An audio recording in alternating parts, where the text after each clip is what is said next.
Hey guys, Brett Weiss here. 2022 has been an incredible year for video game conventions. I flew all over the country all year long, basically. It seems like I was gone every weekend. Not quite true, but I was gone a lot doing gaming cons all over the country, appearing as a special guest, and doing a lot of panels, mostly on the great video game crash of 1983 and the 40th anniversary of the ColecoVision. I was able to record my panel at the Houston Arcade Expo on the 40th anniversary of the ColecoVision, so I thought I would show that for you guys here and just put it on my channel. A lot of you aren't able to go to a lot of these conventions or any of them at all, and maybe not down to Houston, maybe you live in another part of the country or you just can't make it out to gaming cons.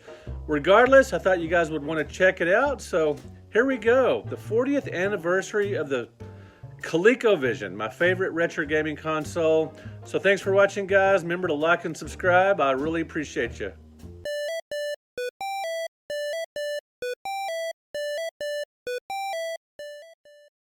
All right, guys, thank you so much for coming out. Thank you for being at the Houston Arcade Expo. I've done this show several times. This is the 20th show they've had, which is pretty amazing. 2002, I mean, there weren't many gaming cons going on that early. There was World of Atari in 1999, and which became Classic Gaming Expo. And so this show really goes back a long ways, and it's really become quite amazing as far as the growth and just the fun and energy of this show. I absolutely love it. Let's get to ColecoVision. So, and I'm gonna maybe speak for a half hour or so and then open up for questions if you guys have any. So the ColecoVision did come out in August of 1982, and what a lot of people don't realize, that's the same year of the Commodore 64, and even the same month, August 1982, Commodore 64. Just an incredible time for gamers, because the Commodore 64, like the ColecoVision, amazing system for arcade ports, but we are zeroing in on the ColecoVision. And what was really special about the ColecoVision, as a lot of you probably know, it was an amazing platform for arcade ports. Up until that time, there were some pretty solid arcade ports on the Atari 2600, like Super Breakout was a very good port. There were some others, like Dodge'em was a good port of Sega's Head-On, unofficial port. Atari had several, but those were sort of ports of simplistic games. The ColecoVision was really the first home console that could adapt a graphically sophisticated, maybe I'll use, do I even need this? Okay. I do kind of talk loud. The ColecoVision was the first home console that could emulate graphically sophisticated arcade games for the home, and it was just really amazing. Donkey Kong, Zaxxon, Donkey Kong Jr., these really popular arcade games, Mr. Do, Gorf, just wonderful ports for the home. And another thing about the ColecoVision was there were adaptations of games a lot of people hadn't heard of at the time. Games like Looping, Cosmic Avenger, Pepper 2, Ladybug, Mousetrap. These games for the ColecoVision, they sort of helped people discover these arcade games that were pretty obscure, because I spent a lot of time in the arcades back in the late 70s and early 80s. I had a brother 5 years older than me, and as soon as he got a car when he was 16 and I was 11, we would go to the arcades. Every Sunday night we'd go to Malibu Grand Prix, and Saturday afternoon we would go to Land of Oz arcade at the mall, and we did a lot of arcade gaming. And some of these adaptations for the ColecoVision I never even saw back in the day, even though we went to a number of different arcades. So it was really cool that the ColecoVision adapted these amazing and undiscovered by a lot of people. I mean, the first time I saw Ladybug, Pepper 2, Rock and Rope, Looping was on the ColecoVision, and that was really cool that you could play these amazing arcade games that were undiscovered by a lot of people. Now, in particular, what made me excited about the ColecoVision was Mousetrap, Carnival, because I'd played those in the arcades, and Donkey Kong. And so I'm going to back up a little bit and talk about my experience with gaming up until the point of that ColecoVision commercial in 1982, the summer. That completely changed my whole perspective on gaming. So leading up to that, in the late 70s and early 80s, or late 70s and 81, throughout the spring of about 1982, I was perfectly content going over to my friends' houses and playing their Atari 2600, their Intellivision, and their Odyssey 2. My cousins, I knew which family member, which extended family member, which cousin, who had what system. And if I wanted to play a particular system on a day, I might ride my bike over there or call them and say, hey, do you want to play some games at your house? You know, inviting myself over, and hopefully I wasn't too obnoxious about it, but I did love me some video games. And it just so happened that my two very best friends, my next door neighbor and a guy that lived about a mile from me, they each had a Fairchild Channel F, which the Fairchild VES, Video Entertainment System, is what it was originally called, which was really pretty cool because that was an obscure system. Even when it was new and in stores and not that many people knew about it. I mean, everybody, the following year, Atari, you know, got popular after a time, but Fairchild Channel F never really took off. And it's just kind of a bizarre coincidence that my two best friends each had one. And I loved going to their house and playing those. I was blown away by that. The previous year, so 75, I discovered arcade video games, and my parents would take us like to the skating rink, to the bowling alley and that kind of thing. And I discovered games like Pong, Midway's Gunfight, these great two-player games, and a few others. And prior to that, I'd played pinball and some of these electromechanical machines. And that was awesome. But that didn't, when I discovered Pong and Midway's Gunfight, the two first video games I really remember playing, that was cool and awesome, but it wasn't completely mind-blowing because I'd played pinball and these electromechanical machines that were amazing. The baseball games, you could, you know, twist a real bat, like a little wooden bat, and knock into these targets. And Midway's Gunfight, where, you know, I mean, racing games, electromechanical racing games that were very physical and just tons of fun. So prior to playing Pong and Midway's Gunfight, I was sort of attuned to playing arcade games. I kind of got it and thought they were awesome. So those Pong and Gunfight were cool and different, but they didn't completely amaze me. What did amaze me was a little later in 75 for Christmas, my cousin got Atari Pong. That's the year the home version of Pong came out. The arcade goes back to 72, but Atari's home version came out in 75, and he got it for Christmas. And I could not believe that you could play video games inside a house. That just completely floored me because up until this point, I wasn't aware of the original Magnavox Odyssey that came out in 72. It only sold like about 300,000 units, and it wasn't super mainstream. I don't recall seeing the commercial or anything. So I didn't know that home gaming was a thing. I didn't even know that was possible. And so Christmas of 75, my family went over to my cousin's house, and he says it was him, his sister, and his mom. And they just lived in a tiny little shack of a house. They didn't have a pot to piss in, as they say, you know, and it wasn't that bad, but they weren't rich or anything. And back then, you know, nowadays it seems like everybody has game consoles, but back then, if you had a gaming console, it was kind of special. Like you had a swimming pool, you know, it was that kind of thing. And so it was kind of looked down and, oh, well, you must have some money if you've got a game console. It wasn't nearly as ubiquitous as today, but they did have Pong, and my cousin got that for Christmas. And my brother and I went, he goes, hey, come show you what I got for Christmas. And we were seeing Pong on this little black and white TV set in his room. That was another amazing thing about it. Not only did he have Pong, he had a TV set in his room. And back in 75, that was super rare. It was rare for a household to have more than one television set, much less one in the kids' room. That was really interesting to us and fascinating. And my brother and I got so obsessed with Pong in his bedroom, my cousin's bedroom. By the end of our stay, I think we were there 3 days, we'd gotten there like after Christmas because they had gotten in on Christmas morning and everything. And we went sometime probably around the 29th or so of December. And by the time that weekend, we could destroy both of my cousins at Pong because we just thought it was so amazing. And so that was completely mind-blowing. And then, you know, in 76, like I said, my two best friends got a Fairchild Channel F. 77, the 2600 came out. I had various friends get it, and like I said, I'd ride my bikes over there and stuff. Intellivision, when I was 14, my girlfriend had an Intellivision, and a car because she was 16. That was amazing. So I couldn't decide, was it cooler that she had a car or an Intellivision? I'm kind of leaning towards the Intellivision. I thought that was that was amazing.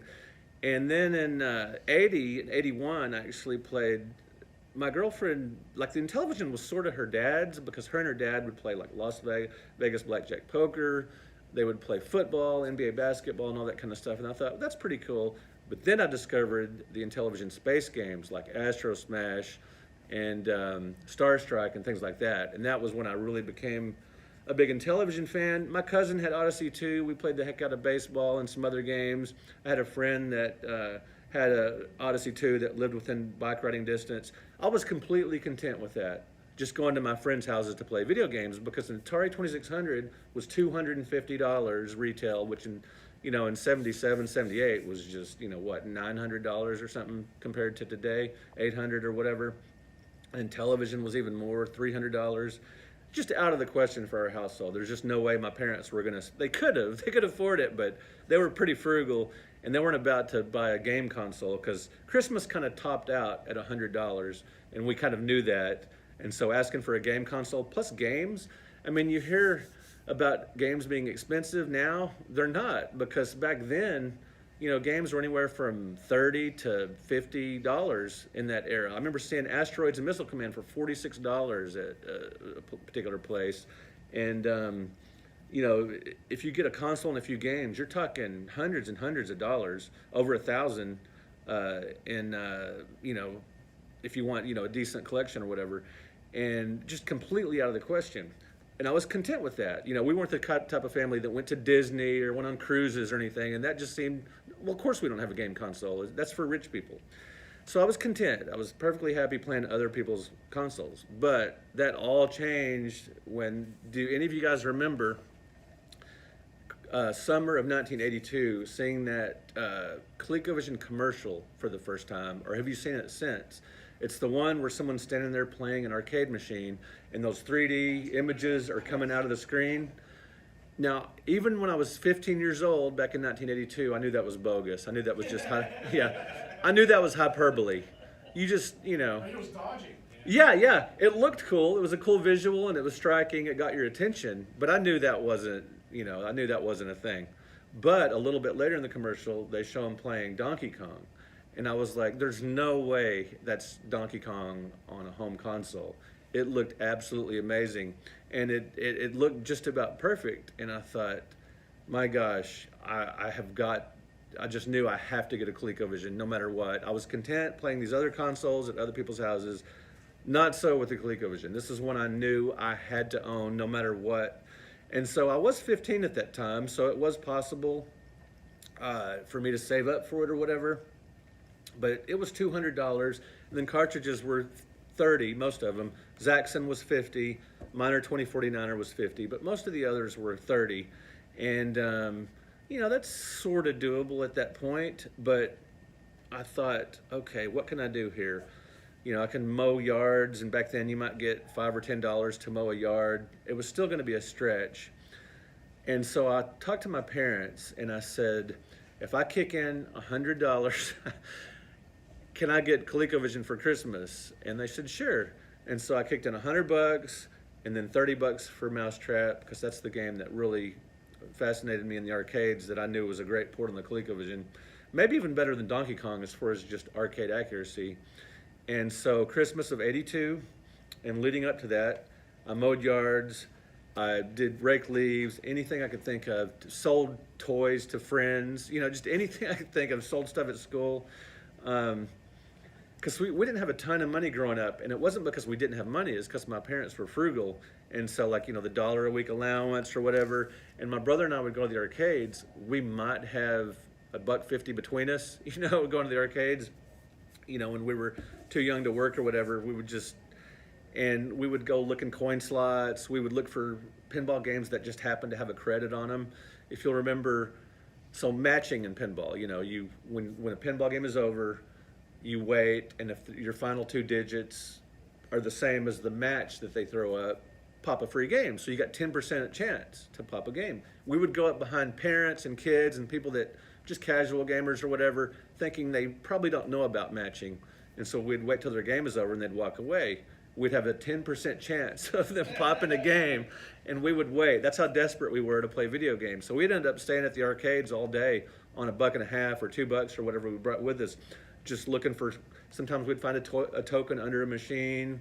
Sometimes we'd find one in a, just push the coin slot and you'd find some. There might be some jammed.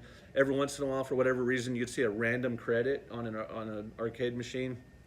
And anyway, so the point of that is not a ton of money to do things with, but I knew I had to have a ColecoVision, and I did indeed get one, and that was so exciting. I stayed up all night long on my beanbag chair, pointed in front of the living room television set, because no, we didn't have a TV in our room, and just watching that, or playing ColecoVision, playing Mousetrap and Donkey Kong, and just having the night of my life.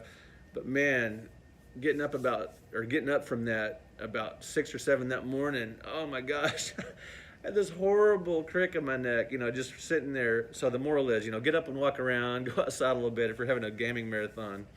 But this was an exciting time. I started adding games to my collection because I got a job.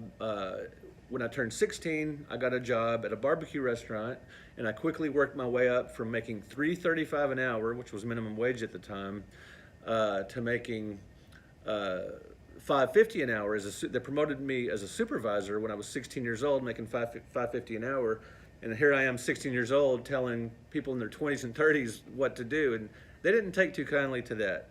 But that was a pretty solid salary at that time, and I could buy some games. So I started my ColecoVision collection, and I ended up in the late 80s, around 80, 89, I actually ended up with over 60 ColecoVision games in the box.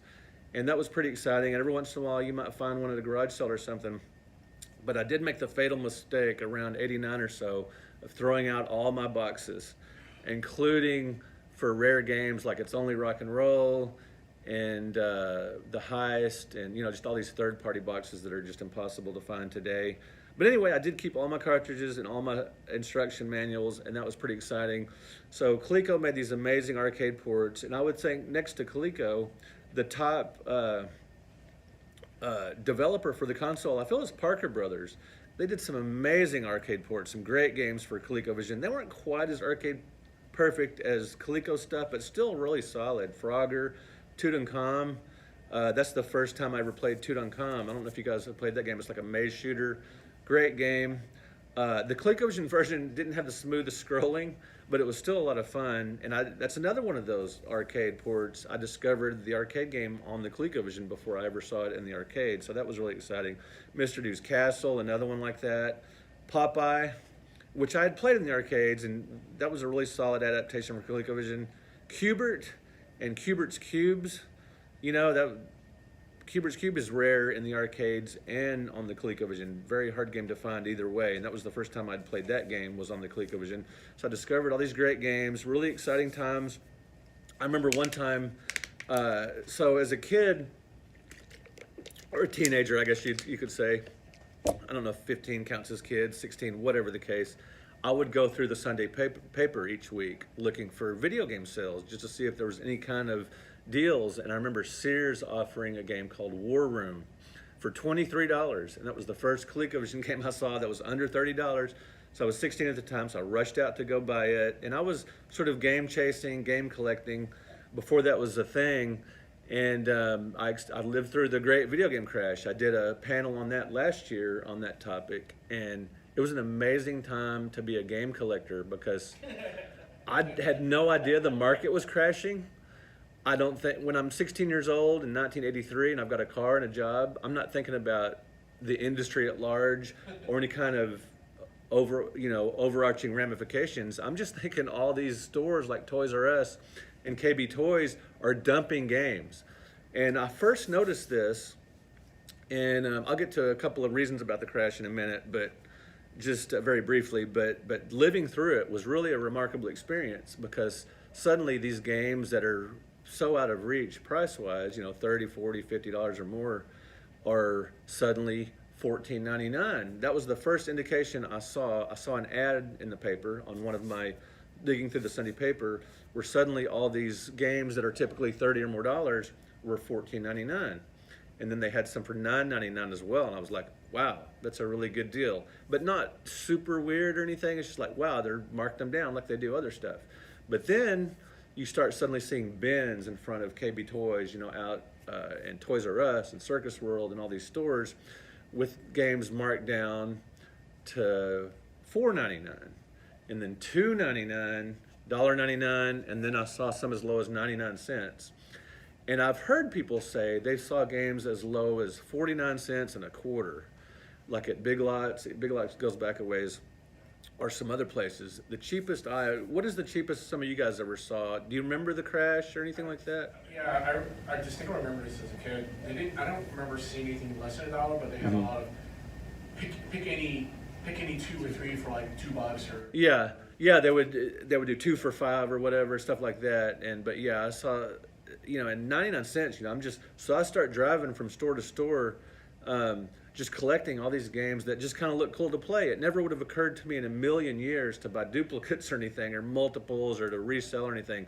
They're just games you wanted to play. They were just dumping them like crazy, and that's where I acquired a lot of stuff like Squish 'em Sam, Sewer Sam, Jumpman Jr., you know, all these third-party games, just scarfing them up like crazy, because most of the first-party Coleco stuff I bought right away as it came out. Yeah, did you have? I was just going to say, it was a different experience being a kid in that time. I still struggle to get my head around the crash. Yeah. Because back then, it's like, wow, there's all these games and they're so cheap. And as an adult, I'm like, what crash? It was great. Yeah, see, we didn't know the overarching what all this meant. I just thought it was cool to buy cheap games. But then in 1984, well, the you know, you could tell where the market was going. All these video game magazines got canceled.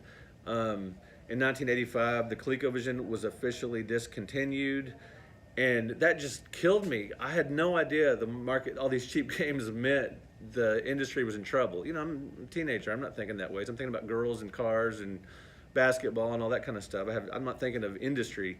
I just love video games, and it's cool to get cheap ones.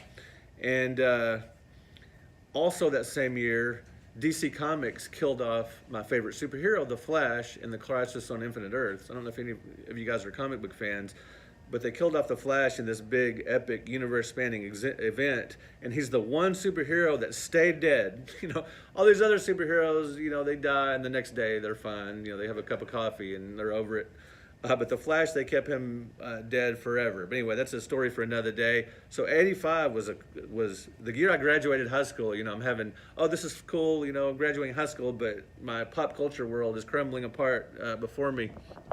But before the ColecoVision was discontinued, they had some really amazing expansion modules. So in addition to having this great library of arcade ports and some cool original titles like Tarzan and some others, there was expansion module number 1, the Atari 2600 adapter, and plug that right into your ColecoVision, and suddenly you can play all your Atari 2600 games.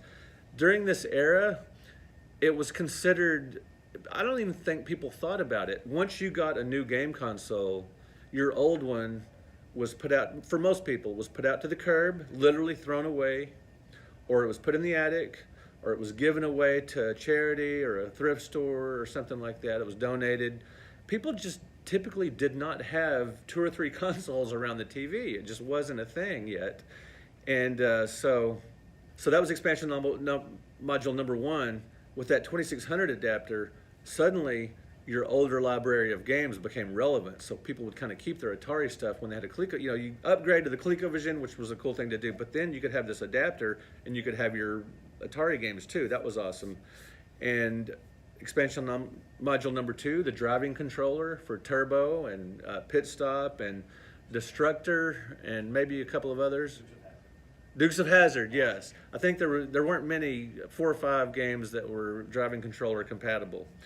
And then ColecoVision made the horrendous mistake. Expansion module number 3 was supposed to be the Super Game module. Now this was a really cool looking thing. The Electronic Games magazine had an ad for this in a big 2-page spread. It wasn't an ad, it was like a feature or something like that. I don't remember if it was a Coleco ad or if it was a feature. It might have been an ad. But anyway, it was a Super Game module. This was going to add better graphics, and you'd get all the animated cutscenes, you'd have more screens, you'd have better music and all this stuff. Super game module. Well, Coleco looked at the market, and a lot of people were going towards computers, partly because of the Commodore 64, and Coleco was thinking, well, parents would feel more, a lot of parents were thinking, I'll get my kid a computer, but just a game console, whatever. Anyway, the market was kind of headed towards computers at this time. Personal computers were starting to become more and more ubiquitous. And Coleco opted to cancel the Super Game module, which was what I wanted, in favor of the Atom computer. Now, this disappointed me for a number of reasons. First of all, the Atom computer was going to be a lot more expensive than the Super Game module. Secondly, I didn't care about a computer. I didn't grow up with computers. I didn't have any, felt like I had any reason for a computer. My mom had a typewriter. That was enough for me. And I didn't see the point. And so I was bummed about that. And I was even more bummed when the Atom turned out to be a complete disaster. Most of them that came out of the box had a glitch or a bug or a defect or was just broken out of the box. And this really destroyed Coleco. This really made them, just wrecked them. And I've always been curious what would have happened if the Super Game module would have come out instead of the Atom computer. Now, the market probably would have still crashed because of all the Atari shovelware and people outgrowing games, and there would be a next generation coming in. There was a lot of factors for the great video game crash. Like the Atari 5200 was kind of a disappointing follow-up to the 2600. It was gigantic. The controllers were kind of mushy. They didn't last, they were fragile. So there were the Intellivision had some false starts. The Intellivision 2 played the same games. Intellivision 3 by Mattel was canceled. The INTV system, which was, some people call the Intellivision 3, that actually did come out, just had a light on it and a little bit of different design, but played the same game. So there were a number of factors that the market sort of sputtered and then crashed in '83 and just really went away in '84 and '85. But I always wondered what would happen if the Super Game module would have come out instead and had these just mind-blowing games on the ColecoVision. Maybe it would have, I don't think it would have, I don't know, maybe home gaming would have been relevant for a little longer. It might have stalled the crash a little bit. I have no idea. But anyway, you had a question? Well, I was gonna, the Super Game module didn't come out at the time, but of course it has since come out. I'm wondering if the schematics, the people that sort of homebrew community has released it more recently. Right. They based it accurately on some schematics that existed, or I'm just curious. That's a great question. That would be a great question for a techno guy. Because the technological end of it, that just gives me eye glaze. I don't, when they talk about I was just reading an article about the Super Game module, just sort of kind of brushing up for this, and it starts talking about the hardware and the specs and stuff, and that doesn't even retain. But that's a great question, and I was actually going to mention that here in a minute. The ColecoVision was indeed discontinued in '85, and there was so much lost potential. They could have made so many more great games for the driving module, for the roller controller. I love that add-on for the ColecoVision. The Super Action controllers were pretty cool. I like playing Super Action boxing on that. That was a lot of fun. Frontline, and you're manipulating. It could get a little tiring, pushing 4 different buttons, but I thought it was a pretty good controller. Yeah, so you like that a lot. Yeah, I'm a fan of the Super Action controller, and the roller controller is a solid trackball. Maybe not as good as the Atari 5200, which is more like an actual arcade trackball, but I like the roller controller. Slither is an amazing game for the roller controller. Atari Soft Centipede was really good for the roller controller, but these peripherals were underutilized because the market crashed and the ColecoVision was discontinued. Very disappointing. But the upside and the good end of the story, the happily ever after, is homebrews. Like you mentioned, Opcode Games making a Super Game module, sort of correcting for Coleco's past mistakes. I think they do use a different technology in creating that than the original Super Game module. I know the Super Game module, something about using wafers and all that stuff, I think it is a different technology, but it still boosts power. There's a really great Galaga port that requires the Super Game module, and there's a bunch of games for the ColecoVision that are specifically for the Super Game module, which is published by Opcode Games. And it never would have occurred to me in a million years, back in the dark ages of '85, when the market pretty much went away before Nintendo resurrected the North American home console market, no way in a million years it would have ever occurred to me that anybody would think to make new games for old consoles. Because during that era, once a new system came out, like I said, the old stuff was considered rubbish by the majority of consumers. And even like at school, it was considered, once the ColecoVision came out in 82 and then was real popular throughout 83, at school it was considered uncool to still be playing Intellivision and Atari 2600 and especially Odyssey 2.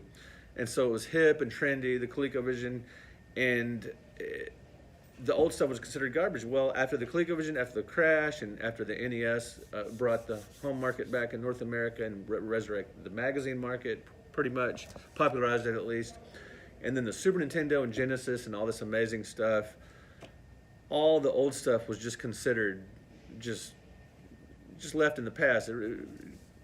Most people just saw it as junk. And then in the early 90s, there was a phenomenon, video game fanzines. I don't know if any of you remember Digital Press, Slapdash, Atari 2600 Connection, or the 2600 Connection, and some other fanzines, fan-made magazines. This just sort of created kind of a retro gaming community who would correspond by mail. They would trade through the mail. They would get to know each other through mail and some of the old computer boards and stuff. And then with the popularity of computers in the late 90s, started being message boards and that kind of thing, and then digital press sort of migrated to online. Well, collectors and started finding each other. And in the early 90s, when I realized there were I stayed hardcore. I was one of the few people that kept all my consoles and all my games, and I had several hooked up to one system, to one TV and all this stuff before that was really a thing. And in the early 90s, when I started reading these fanzines, I thought, wow, there's people that are actually interested in these old games other than me. That was kind of a mind blower. And then when eBay became a thing around, 97 maybe? I started, wow, people are buying boxed ColecoVision games for $20. People are going to pay, for these ColecoVision games. I can't believe people are spending so much money on this old stuff that I thought I only cared about. So that was a mind blower as well. But it's so cool that today there are more ColecoVision homebrew games, I think, probably, than there were original releases. I think there's been probably at least 200 or 150 with Team Pixel Boy and all these companies making games, and there's no telling how many Atari 2600 homebrews there are. But just the fact that that goes on is nothing I ever would have thought about in a million years. It just seemed inconceivable. Because when the ColecoVision was canceled and it was gone and there were no more games coming out for it, and I was so devastated, I just knew that was it. So it's super exciting to me that, and I joined the, did any of you guys join up for the ColecoVision, like their fan club? You get 3 mystery games. Did you do the current one? Not the current one. Okay, so the current one had like He-Man and a couple other titles, and the ColecoVision Experience magazine. And this is patterned in the style of the old ColecoVision experience. And I think there were 3 or 4 issues of this. Another victim of the great video game crash was Coleco's magazine. And there were so many fatalities during that time. But it's so cool that they're bringing this stuff back. It just makes it a lot of fun to be a retro gamer. And when I go into my game room, which I've got a lot of different stuff, up to the Switch, 9 times out of 10, when I go in there to play a game, it's to do to play something retro, because I just love the simplicity. I love the style. I love the you don't have to wonder. I heard a great someone, I can't remember who it was, but they had a perfect, concise explanation why they prefer retro gaming over modern gaming. When I play a retro game, I'm immediately thrust into the action. You're just immediately fighting for your life. But if you play a modern game, you're wandering around for half an hour looking for a sword before you can start using it, that kind of thing. And of course, that goes all the way back to something like Zelda. But anyway, it's another story for another day. How one thing, just kind of an aside, when the NES and then Genesis and Super Nintendo came out, there was a lot of controversy around retro gaming being better than, now that stuff is obviously considered retro gaming, but people would criticize like Super Mario Brothers, Super Mario World, Sonic, that you can just go somewhere and stand and do nothing and you're not under attack. There are extended parts of the gameplay that aren't necessarily programmed super with a lot of detail because these games are so big. With the old games, they were finely crafted because there's one screen and you're unparalleled the whole time, and everything about the game is just perfectly crafted. Whereas in these bigger open world games, you can't make every screen like this perfectly programmed thing. So there was, even back then, even in like the late 80s and 90s, there were arguments, what's better, retro gaming or modern gaming at the time. So anyway, that conversation has existed since retro gaming became a thing, but it was just so cool discovering in the early 90s that there were actually other people that I don't think the word retro gaming probably didn't even become in common usage and maybe until the late 2000s when like Nintendo started putting games on their shop channel. Yeah, 2006, 2007, things started to snowball because YouTubers and because the Wii shop channel, people started experiencing these older games and some of these, conceived value, perceived value of some of these games. People started looking through their closets and stuff. But if any of you guys have any questions about the ColecoVision or the Crash, or as long as it's not too technical with the specs and stuff, if you have any questions about just what it was like living through the Crash or about the ColecoVision in general, I would be happy to answer any questions. Like I said, I did write the first book covering the ColecoVision. It's got every original title in here. It's like just capsule reviews along with the 2600 and everything else. The ColecoVision is represented very well in the 100 Greatest because a lot of the best games from 77 through 87 were on that console, at least in my opinion. But the 5200 and 7800 and Intellivision, they're represented as well. Yeah, if you have any questions at all, feel free to ask away. Yes, sir. I see you at these conventions a lot. I'm tired. Right. And I never thought to ask you, so obviously you have a lot of personal feelings, formative years, in home console gaming. Mm-hmm. During, the game Crash, one of the many contributing factors, as you mentioned, is computing, right? Yeah. You talked about retro versus modern gaming, Mm-hmm. but did computer gaming ever interest you at all? Or? Well, we never had a computer in the house growing up, and to me it just seemed more simple to plug a cartridge in and not think about all this other stuff like the keyboard. I just like the simplicity. But in later years, I started collecting old computers. Like I love I basically treat the Commodore 64, the TI-99, the Atari 8-bit like consoles. I just have the main unit, the keyboard and everything, and just plug it into a TV. So I have a pretty good collection of cartridges and games for that. But back then, I didn't really think about computer games that much, except I did play them at my friend's house that had computers. And I remember there was one thing that led to the Crash. It's a good thing you bring up. So I had a ColecoVision, and a lot of my friends did. And I would go to my friend's house to play it quite a bit. Well, suddenly I go over there one day, and they've got a Commodore 64. And his dad had brought home this like little plastic case with like maybe 3 or 4 rows of floppy disks, just filled with arcade games and other games. Right. Boom! There's an entire library, massive library of games for virtually free. And then so suddenly these consoles, when you're paying $30 a cartridge, seemed irrelevant and seemed like a waste of money. So yeah, that was definitely a big factor. So that wasn't enough to flip you over because you focus so much on, man, I got this job, I got a $2 promotion, and I can buy X more games. Right. Yeah. It didn't click to go, piracy aside, but as a high schooler at that time, right. Age, I would think the next logical step would be, wow, video game Crash, fantastic, I can buy all these games, computer.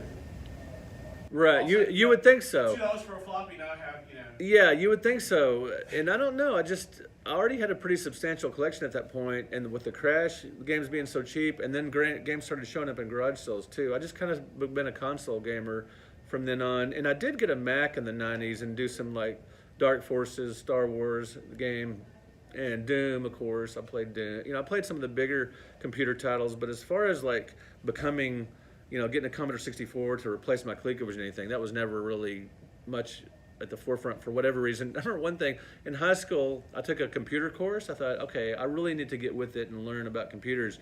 And I was the odd man out in this class. They had like 25 people in the class, 25 high schoolers, and then they had 26 people and 25 computers or something like that. And I was the odd person out that had to sit next to somebody and try to just see what they were doing. And I quit the class because I felt lost day 3. So I quit the class anyway. But anybody else? Yes, you'll be next. I'm curious.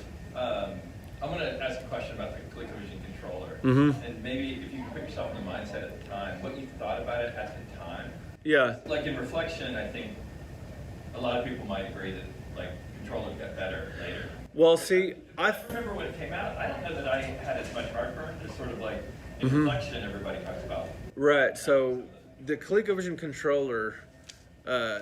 When the ColecoVision first came out, I loved it. I had no problem with the ColecoVision controller. In retrospect, it's kind of stubby, and the side buttons can cramp your hands if you're doing like a shooter or something. But at the time, I really liked the controller. I had no problem with it. But one thing I do think that was a factor in the fact that Nintendo helped bring back the console generation in North America was that the D-pad, phenomenal responsiveness, it was comfortable, and even more so with the Super Nintendo and Sega Genesis controllers. And every pre-NES console, every controller for those systems had a fault. The Intellivision was kind of odd, with like 16 buttons, and was confusing to some people, and the disc is kind of an odd way to control a game. The Odyssey 2, except for some rare units, they're hardwired, so if your controller broke, you had to return it, and it's kind of odd and boxy. The ColecoVision is kind of stubby, like I said, hand cramps. Atari 2600, kind of a cool design, but it's a stiff controller, and there's only one button. So yeah, the evolution of the D-pad definitely helped bring back gaming, I think, and for sure, yeah. And I know a lot of people today that love the ColecoVision never liked the controller, but I liked it. I still like the controller, and back in the day, for sure. Yes. Why did the Intellivision have such, much longer life? Like, the machine was sold all the way out to 1990. Right. Games were still published, a few years after. Yeah. It never made any sense. Yeah, a company called INTV bought the rights to Intellivision from Mattel, and they just kept it going. And with the release of the NES, Atari jumped back in with they sort of relaunched with the Atari 2600 Junior, and I think INTV, I guess, just saw an opportunity, and they produced some, and those games produced in the late 80s for the Intellivision are pretty darn hard to find now. Like, I think like Stadium Mud Buggies and the football and basketball from the late 80s. And yeah, I think INTV just saw, I think Mattel probably sold the rights for pretty cheap, and I know Keith Robinson wanted to keep the Intellivision going and stuff, so. But yeah, that was amazing that a lot of people don't even realize there were still, today, that the 2600 and Intellivision were still a thing in the late 80s, and I think the 2600 was officially discontinued in 91, I think January of 91. But yeah, I remember going into Toys R Us and seeing, this shiny new NES and all these advanced games, and there's Atari, with their new box design and these 2600 Junior and all that still competing, which was kind of that wine. At the time, I'd kind of evolved and adapted. Even though I still loved retro games, I would think, why would anybody buy an Atari when you can get an NES? Even I was thinking that. Yeah, what else? Yes. Yeah, to follow up on that theme, so what's the deal with, I noticed that when I traveled to South America it was like in the 2000s, they were still selling new Sega Genesis. Yeah. Right. Yeah, who bought that, and how did that work? That's a good question. The foreign market, imports and stuff, completely out of my wheelhouse. I really don't know that much about, I know the Master System was more popular in Europe than it was here and things like that, just some of the broad stuff. But yeah, I have no idea. The first time I saw that, I thought, they're just selling old models, but now they're brand new. Yeah, I know there are certain consoles that would stay popular in different regions of the world for years beyond here. So yeah, that's really not in my wheelhouse at all, but I appreciate that. Yes, I was just going to say Sega in Brazil in particular. Sega Brazil. Yeah, well, there's a whole, Brazil has a unique manufacturing model anyway, where a local company has to be involved, and there was a local distributor for Sega. Yeah, maybe that bled over. I was in Argentina, and it was in toy stores, it was as if it was brand new. Huh. Yeah, a lot of it had to do with the distributors and people that sort of Is sublicense. that part of Sega, like you said, Sega South America, or some other? I think what happened is there were like distributors that sort of sublicensed the ability. There's one called Tech Toy, I think. And Yes, yes, that's right, yeah. But now to your point, if you meet somebody from Brazil that's like middle-aged, Yeah. their growing up world was totally Sega. I mean, it's crazy. Huh. Anybody else have a question? Yes.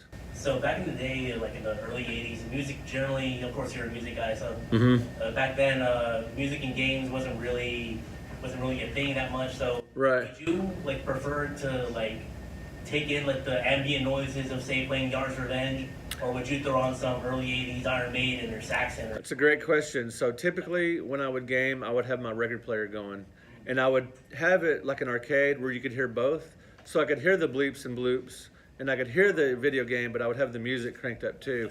And the strangest one was, early 80s. I mean, I'd play Kiss and Maiden and Priest and Dio and on and on and on. But for some strange reason, when I played Legend of Zelda later on, John Denver's greatest hits. It sounds completely counterintuitive, but try it sometime. It fits amazingly well. Grandma's Feather Bed and Link, I'm telling you, it's great stuff. But yeah, I did like to crank up some tunes with some early video games because the sounds weren't particularly spectacular. But there were exceptions like Antarctic Adventure on ColecoVision. It's got such great music, and it is redundant, but still it's good. And but yeah, typically 9 times out of 10, I'd crank up some tunes. Cause yeah, I've always been a big rock and roll fan. Yes. Intellivision had a cable service where people could download games through the cable channel. Yeah. Did ColecoVision ever have anything that was like that? No, they didn't. With a modem or anything? Yeah, not to my knowledge. That was never anything I've heard about. Yeah. I know Intellivision, I think, was the first to try something like that, and pretty mind blowing if you think about it. I think it was distributed in some hotels and things, and we always stayed in the cheapest motels imaginable. And so, as you might think, considering my earlier things about money, I never stayed in an actual hotel until I was probably 16, and we went to a Kiss concert, and we had 20 people packed into one hotel room. But it was an actual like Hilton in downtown Fort Worth. Before that, we just stayed in motels where you walk outside and boom, you're in the parking lot. So nothing fancy enough to have a video game of any kind. Anybody else? Yes. Curious, at the time, one of the cool things was like this relationship between arcade ports and, because they were kind of concurrent, Yeah. a little less so than today. ColecoVision obviously was a powerhouse when it came to arcade ports. Right. Do you prefer arcade ports or original IPs on those? Well, my favorite games were the arcade ports. My favorite games of all time for ColecoVision are Pepper 2, Ladybug, Mr. Do, and yeah. But there were a few, like Miner 2049er, I absolutely loved. Tarzan, I really got into an early beat 'em up. Chuck Norris Super Kicks. I mean, if you think beat 'em up started with Double Dragon, you'd be wrong, or some of those, or because I mean, thinking to beat 'em up in 82, 83 is just crazy. So yeah, I would give the edge to arcade ports for sure, because I was just, and what's interesting is I kind of liked, so I liked arcade ports on the 2600 as well. And sometimes I liked them because they were different. There were certain games like Asteroids and Pac-Man and a few others where I'd gotten so burnt out on the arcade version that when the 2600 version came out, I thought, wow, a whole new challenge. Pac-Man, which gets a lot of grief. I loved the 2600 version because I had played, there was a Quickway convenience store near my school, and it had a Pac-Man, a Phoenix, and an Asteroids. And I loved all 3 of those games, but played them to death because it's right by my junior high.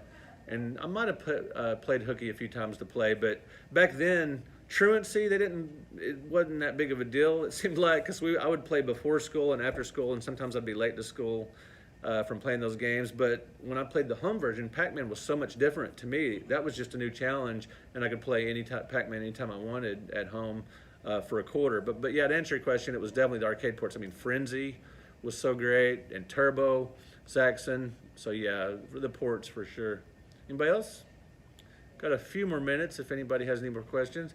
Tyler, is your panel next? It is next. Okay, so this is Tyler Esposito. My Retro Life has a great YouTube channel, super nostalgic with a ton of like home video footage of him playing video games and getting them for Christmas from his dad. And just super nostalgic, great. If you've never heard of My Retro Life, and by the way, if you've never seen my channel as well, Brett Weiss, you can find my channel. And hang around if you like arcade history, because we got My Retro Life, Tyler Esposito coming up. But we've got a couple more minutes if anybody has any more questions at all about the Crash, ColecoVision, Atari. Yes, sir. What about any like later arcade ports that are generally considered to be better? Do you have like any favorites, like Contra, for example, or Bionic Commando? Yeah, the NES is really interesting with arcade ports because sometimes they're pretty close, and sometimes they take a whole different turn. Like Gunsmoke has some added features. Ninja Gaiden is a different experience.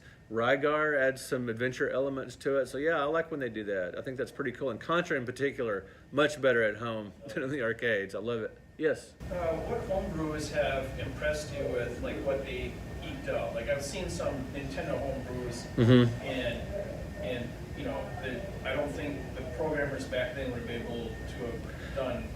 Yeah, part of it is the fact that these homebrewers have maybe more time to work on them, and you know, there's more memory in the cartridges or whatever for some of this modern stuff. I've been impressed with the Intellivision homebrews. Some of these, like a Christmas Carol. This is an amazing maze game. There's one called Space Patrol, which is Moon Patrol, where you go to planets in addition to the moon, which is really cool. And with ColecoVision, I've done some work with Opcode Games, and they've got Penguin, or the follow-up to Antarctic Adventure. What is it called? Is it Penguin Adventure or something like that? If anybody knows. But anyway, it's a sequel to Antarctic Adventure that was originally on the MSX computer. Well, now you can play it on ColecoVision, and I was always curious about that game. So I like that one a lot. Elevator Action on ColecoVision is really good. The Galaga on ColecoVision is very impressive. You have to have the Super Game module for that one. And I remember my first ColecoVision homebrew was a Star Castle knockoff by John Donzilla back in the late 90s or something. So that was impressive, just the fact that it existed. I was like, wow, you know, when Kevtris came out, Kevtris for the Atari 2600, I think that was the first like modern homebrew. I mean, Valley Astrocade, you know, technically had homebrews, people programming for it. So I was impressed, just the fact that there were homebrews at all. Just the fact that they were doing it is even more impressive to me than some of the modern ones that look so good. But yeah, these homebrewers today are just amazing. What the graphics and the sounds that they're getting out of these old consoles is just, it's just staggering what they can do. Anybody else? Well, I Yeah. would add about the homebrewers, Mhm. they have an incredible advantage today, because from the time that they make a change to seeing their code run is immediate. Right. And then if they make a mistake, they can step through They have better tools for programming. the code. Right. See where it goes wrong. Back then, they would have had to wait minutes or hours, you know, to get to the EEPROM, or maybe they had an EEPROM emulator or something. For sure. That's a great point. Debug, they might be down to like trying to put colors on the screen somewhere. Right. Let them know where they are in the code. Absolutely. You, sir. Of the original series of cards released, what's the worst game? It would have to be Tomark the Barbarian. I don't know if you guys ever played that. It's by Zonix, which is kind of infamous. They have some Artillery Duel is amazing, but then they have some real garbage, like It's Only Rock and Roll, which is basically a text adventure that's just, it's so weird. On my channel, I did the most video on the weirdest game I'd ever played, and it was It's Only Rock and Roll. But there's a game called Tomark the Barbarian, which was supposed to be based on Thundar the Barbarian, the classic pre-He-Man Barbarian cartoon. I loved Thundar the Barbarian growing up, but for ColecoVision, I guess somehow the rights didn't work out, and they produced Tomark the Barbarian, and it's just almost completely broken action-adventure game. And it's just barely playable. It's so bad. So yeah, I'd give Tomark the edge, the dubious distinction. Yes, sir. So you had commented on a number of arcade ports, and I may be mixing up my consoles because I was older when I. Mhm. But What time is it, by the way? Sorry. Well, I'm sorry? Yeah, you're good. Oh, okay. Well, we'll wrap it up then. But I noticed there were a lot more computer ports, in my opinion, to the ColecoVision. Yeah. I want to say it was Epics, but it was like Temple of Opshine Mhm. and things like that. Love those games. I couldn't find on Pit Stop 2. Yes. Yeah. Really Minor good. 2049. Yeah, Minor 2049 is one of my greatest favorite games of all time.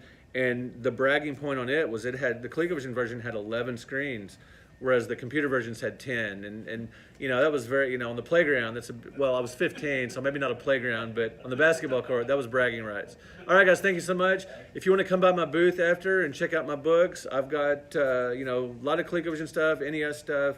I'm in Playing with Power, the Nintendo story. I'm selling signed Blu-rays of that. So if you guys want to come check out my booth after, you're more than welcome to. Thanks so much for showing up. All right, appreciate it. Thanks for all the great questions.